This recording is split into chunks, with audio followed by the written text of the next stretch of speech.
Using ESO's flagship Very Large Telescope, along with other telescopes around the world, a team of European astronomers has discovered the most distant quasar ever recorded.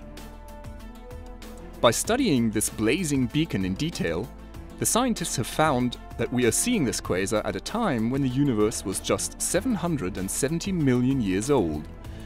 This means that the light from the quasar took 12.9 billion years to reach us.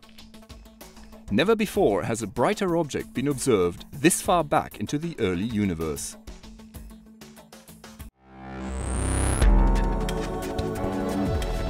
This is the ESOcast, cutting-edge science and life behind the scenes of ESO, the European Southern Observatory.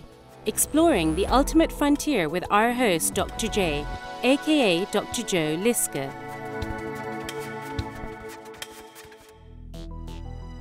Quasars are very brilliant, distant galaxies, powered by supermassive black holes at their centers.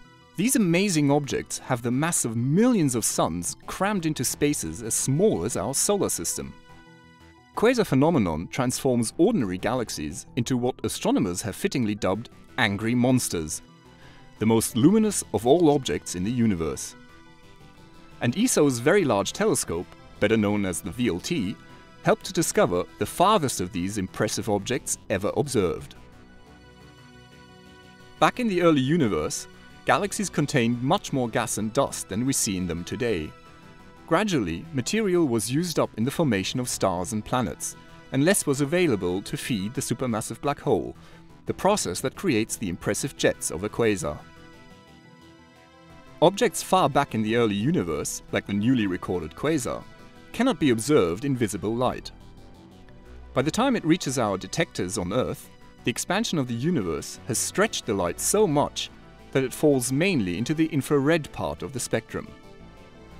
In addition, quasars in the early universe are extremely rare, and so in order to find this object in the first place, the team of astronomers had to spend 5 years painstakingly examining huge lists of objects from an infrared survey made by the Herbert telescope, before they finally struck gold.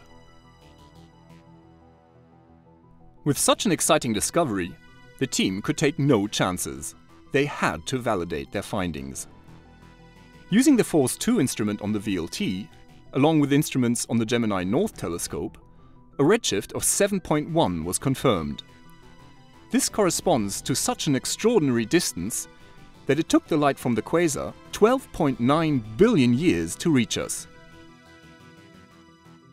Despite the vast distance, the quasar's extreme brightness made it possible to identify other characteristics using the same two telescopes.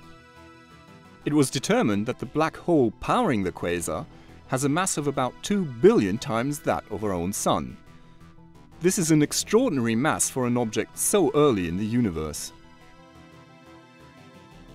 Since current estimates say there should only be around 100 bright quasars at this distance across the entire sky, finding this object was a huge challenge.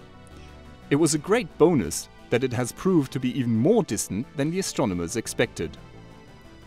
This quasar is a vital probe into the early universe and will help us understand how black holes grew just a few hundred million years after the Big Bang.